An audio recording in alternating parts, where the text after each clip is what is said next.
In this video, we're going to discuss projecting someone from Salesforce into Pride. So we're going to use John Yates here as an example. And John is an applicant, so he's had that qualified interview. He's been converted over to an applicant.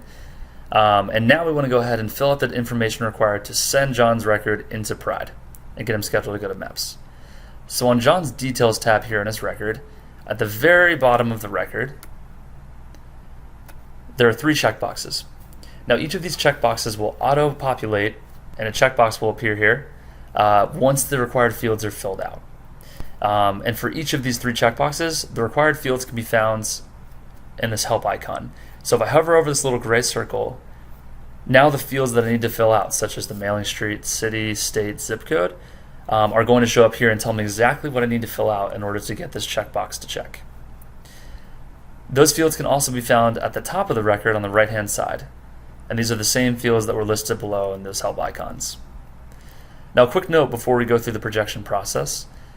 Only the applicant information and the projection data are required to be checked. The medical information is not required to project to Pride. We'll still walk through how to put the data into the system and where to put that medical information if you have it, but it is not required to send an applicant into Pride. So we're going to start off with John's applicant information here. So if we scroll up to the side of the record here, we're going to use this as a guide to make sure that we have all the right fields filled out. So we're first going to start with John's mailing address. So we're going to go over here to John's record, hit the pencil icon, and I'm just going to put some data in here. So 123 Test Street.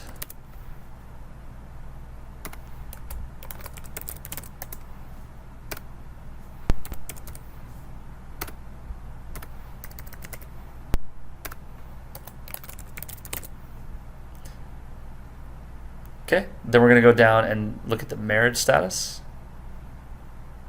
And so before you hit save, you can go ahead and fill out all the required fields. That way you don't have to save and then go back and keep re-editing. So we're going to go down to marriage status. Number of dependents. Racial category.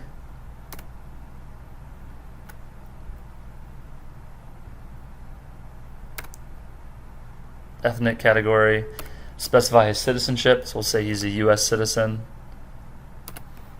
Social,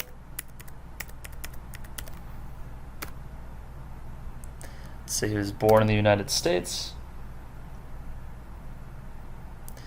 Place of birth state, say that he was born in Virginia. And the city, say he was born in Arlington, Virginia. Selective service number, we're going to go ahead and enter a number in there. And the last few fields are his education code. And education code is an auto-populated field. So in order to get a value to show up here, you have to enter in years of education and your education description, and those together will give you your education code. So we're going to say that John, it's going to be a 12L. And we'll say that he went to Patrick Henry High School. So once we have all that data filled in, we're going to go ahead and hit save on the record.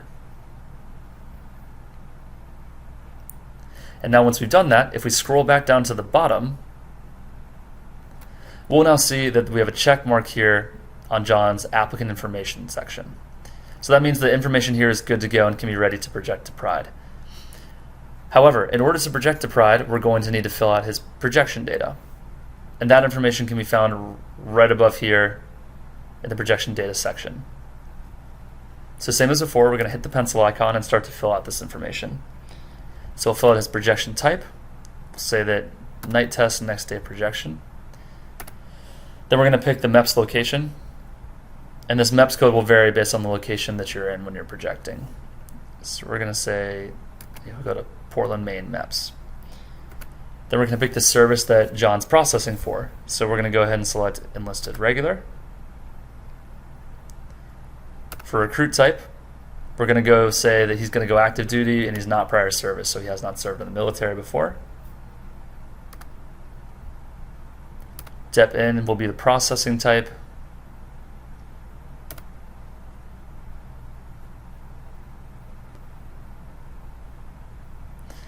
And we'll say that maybe he'll go to MEPS next month. So we're going to say September 10th is going to be his processing date.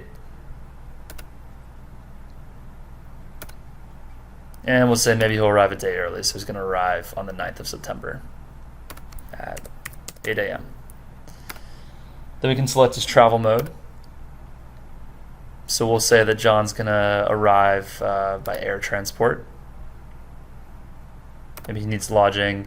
And then any additional remarks that we enter here will get sent up into Pride as well.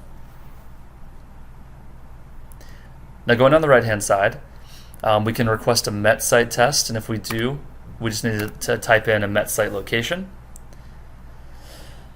And if John needs an ASVAB for enlistment, we're going to go ahead and check that. Now, if John took an ASVAB test in high school, we can either use the score that he got in high school, or if you'd like to do a retest, we can select that as well later on. So we're going to say that, John took the test in high school, but he's going to want to retake it.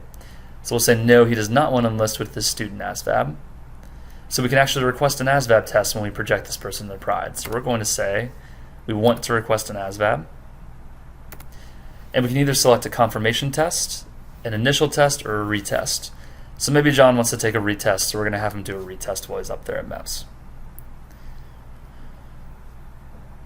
Then if we need to, we can go ahead and select a special aptitude test. So maybe John, needs a coding speed test. We can go ahead and select that. Next, we're going to select his physical. And since this could be John's first time at MEPS, we're going to go ahead and say he's going to need a full physical exam. So full exam. And these two fields below, special medical test and medical consultation type, are dependent fields. So depending on what you select before, these fields might become available and you might have to fill them out. And this last one I'm just going to check that his medical is required for his enlistment. And next to each of these fields, there's a gray help icon. So if you need to, just go ahead and hover over it and it'll give you some more instructions about the field and give you some assistance on what to put into the field. So once we've filled out all that information, we're going to go ahead and hit save.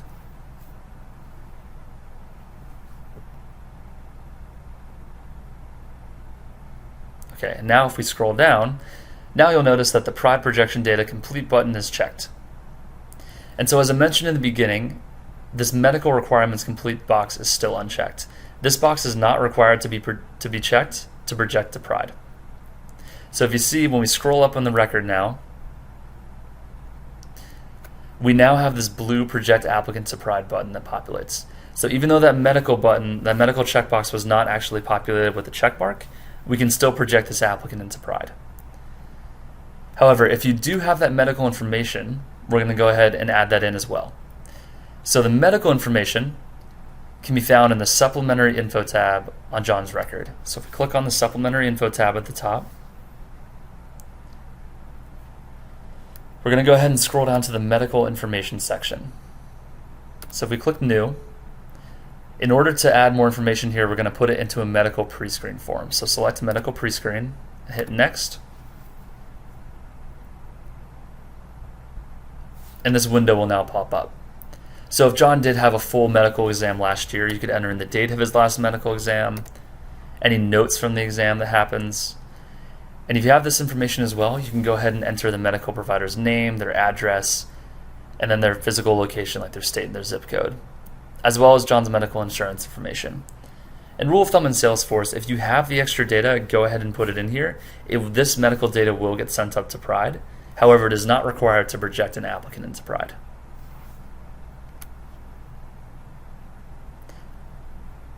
So going back into the Details tab here, once we have all the information filled out, we're going to go ahead and project John into Pride. So to project John into Pride, we're going to push the projection button, and then we'll get a success notice at the top of the screen when John has been successfully projected. So what that'll do is it'll push John's record from Salesforce into Pride, and from there the assessor can pick up the record and go ahead and do their kit building and get John ready and scheduled to go to MEPS.